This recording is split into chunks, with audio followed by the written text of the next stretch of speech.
In 2023, when foreign reserves were at lowest point possible, $6 billion. Pakistan imported $1.26 billion worth of cars were imported, making it 8th largest import in Pakistan.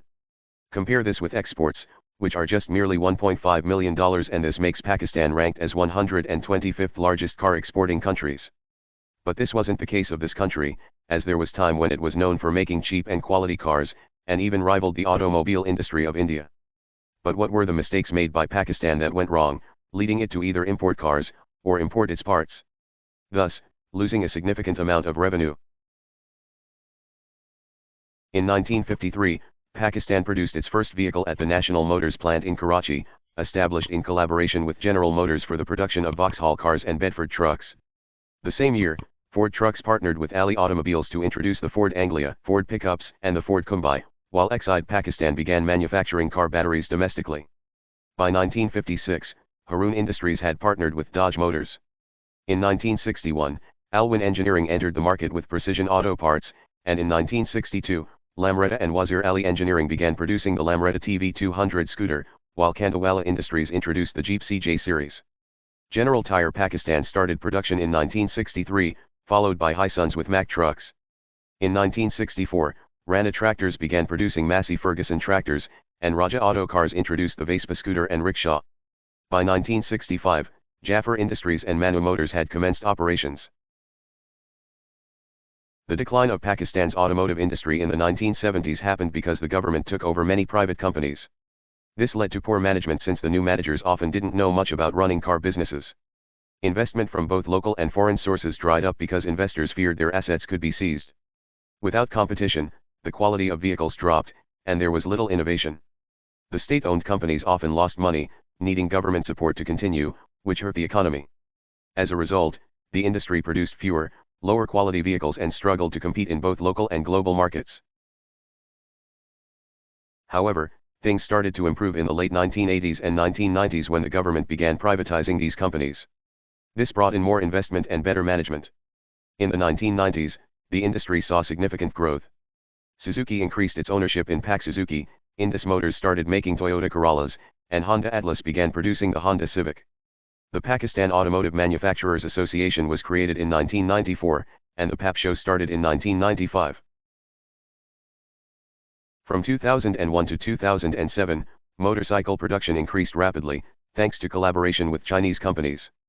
Vauxhall Motors started assembling Daewoo buses and trucks. The automotive industry contributed significantly to the country's economy, introducing dual fuel options for petrol and CNG, which were cheaper and more efficient. However, from 2007 to 2009, high interest rates and the rising cost of the yen against the rupee led to a drop in sales. Despite these challenges, the industry continued to grow, producing over 2.5 million motorcycles annually by 2015. From 2010 onwards, the industry experienced rapid growth. Auto sales rebounded, and the industry invested over 20 billion rupees, $69 million over a decade, predicting rising demand. Motorcycle production hit a record in 2016-17, with 2.5 million units produced. The Auto Policy 2016-21 was introduced to attract new automakers, breaking the historical dominance of Honda, Toyota, and Suzuki. The industry became the second largest payer of indirect taxes after the petroleum sector.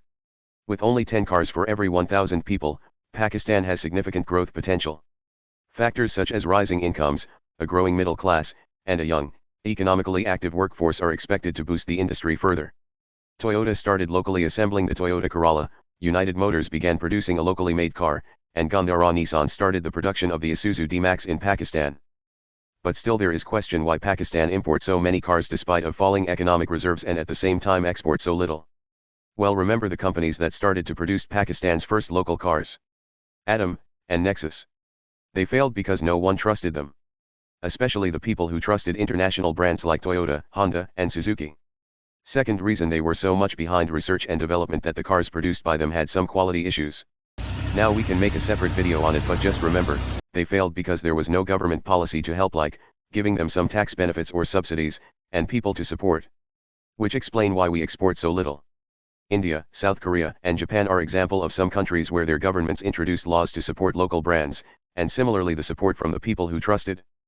Pakistan had a great start for developing cars, but due to mistakes by the governments like nationalizing the industry, or providing no bill or law to support the local brands failed. At the time, due to increased amount of importing cars, billions of dollars are spent, and similarly in case of assembling these cars locally, their parts have to be imported, which also means spending dollars. And we cannot ignore the money that government loses when these cars are smuggled, which requires its own video as well. But for instance, in 2023, 1.5 billion worth of smuggled parts were caught in Karachi.